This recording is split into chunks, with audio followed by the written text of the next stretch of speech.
আসসালামু আলাইকুম এভরিওয়ান, আমরা চলে এসেছি জাভা নতুন আরেকটি টিউটোরিয়াল নিয়ে। আজকের টিউটোরিয়াল আমরা কথা বলবো সুইচ কেস নিয়ে। তো সুইচ কেসটা কি এটা বোঝার জন্য আমরা লাস্ট ক্লাসে আমরা কন্ডিশনাল অপারেটর দেখেছিলাম।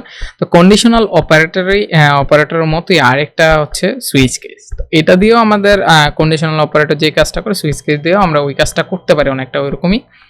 সো আমরা প্রথমে একটা কন্ডিশনাল এক্সাম্পল দেখে নিই, দেন হচ্ছে আমরা সুইচ কেসে যাই।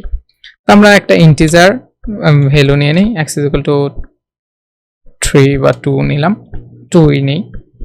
এখানে যদি আমরা বলি যে ইফ যদি x = যদি 2 হয়, তাহলে আমরা বলে দিব এখানে যে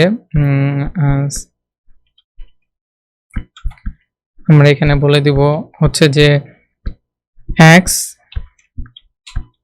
is equal to 2, ঠিক আছে।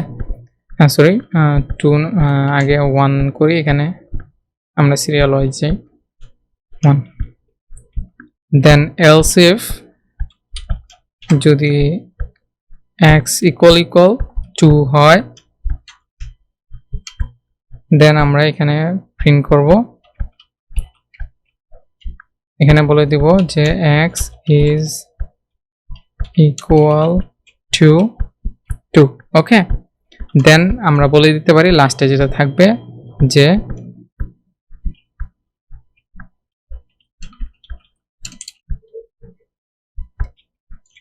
এখানে বলে দিতে পারি যে x is equal to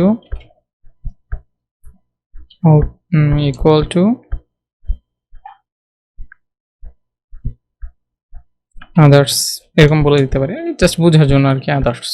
ওকে, এখন যদি আমরা সেভ দিই আমরা কি পাবো,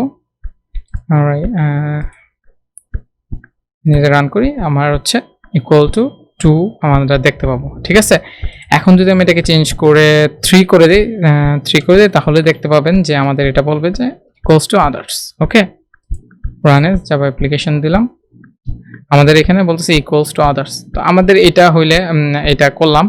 আমরা এই জিনিসটাকে একটু সুইচ কেস দিয়ে দেখা ট্রাই করি। আমরা এটাকে কমেন্ট করে দেই, আমাদের এই কন্ডিশনগুলোকে কমেন্ট করে দেই।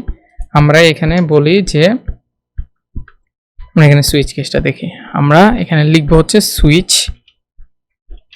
সুইচ, যেখানে আমি প্যারামিটারটাকে পাঠিয়ে দেব x, দেন হচ্ছে কার্লি ব্রেস থাকবে, কার্লি ব্রেসের ভিতরে মানে সেকেন্ড ব্র্যাকেট থাকবে, যেটার ভিতরে আমাদের কেসগুলো হবে।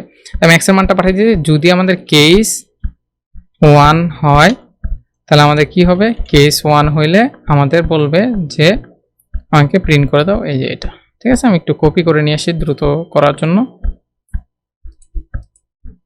এটা। দেন কেস 2 এর ক্ষেত্রে কেস 2 যদি হয় দেন আমাকে প্রিন্ট করে দিবে হচ্ছে এটা।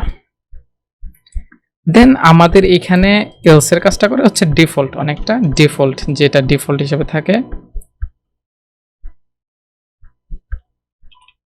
ডিফল্ট যেটা অনেকটা আমাদের এলস এর কাজটা করে। সো আমরা এটাকে নিলাম, কপি করলাম, দেন এখানে পেস্ট করে দিলাম, সেভ দিলাম। এখন আমাদের অবভিয়াসলি আমাদের আসবে হচ্ছে আদার্স, কারণ হচ্ছে 2 1 এবং 2 এর বাইরে। বাট এখন যদি আমি এটাকে 2 করি তাহলে দেখেন একটা সমস্যা দেখা দিবে, সেটা হচ্ছে আমাকে সে 2ও দিচ্ছে আবার আদার্সও দিচ্ছে। কেন হচ্ছে, কারণ হচ্ছে আমাদের এখানে একটা ব্রেক পয়েন্ট থাকে যে আমি এটা পাওয়ার পরে আমি ব্রেক করে দিতে হয়, যেটা হচ্ছে সুইচ কেসে ইউজ করা হয়। প্রতিটা কেসের পর আমার একটা ব্রেক করতে হয়। ব্রেক করার কারণ হচ্ছে ব্রেক করার পরে সে যেটা পাবে সে ওখানে এসে থেমে যাবে, সে আর নিচের দিকে আর চেক করতে যাবে না, নাহলে সে চেক করে নিচে চলে যায়, ওকে। সো সব জায়গায় আমরা কি করব, ব্রেক করে দেব, ঠিক আছে। আমরা ব্রেক করে দিয়ে সেভ করে রাখি এখানে ব্রেক। এখন যদি আমি রান এজ করি, জাভা অ্যাপ্লিকেশন দেই, এখন আমাদের =2 দেখাচ্ছে, আমি 1 দিলে 1 দেখাচ্ছে। সেভ দিয়ে রান করি, আমাকে সে প্রপারলি আউটপুট দিচ্ছে। তো আশা করি আপনারা সুইচ কেসটা অনেকটাই বুঝতে পেরেছেন। আমরা চাইলে কন্ডিশন ইউজ করতে পারি, আমরা চাইলে সুইচ কেসও ইউজ করতে পারি। তো এখন অবশ্য বেশিরভাগই আমরা কন্ডিশনাল অপারেটর ইউজ করি, সুইচ কেসটা অনেকটাই এখন ইউজ হয় না। তারপর যার যেটা ভাল লাগে সে সেটা ইউজ করতে পারেন। আশা করি সবাই বুঝতে পেরেছেন। আর কোনো কোয়েরি থাকলে কমেন্ট বক্সে অবশ্যই জানাবেন। আজকের টিউটোরিয়াল এই পর্যন্তই। ইনশাআল্লাহ নেক্সট টিউটোরিয়াল আবার দেখা হবে। আসসালামু আলাইকুম।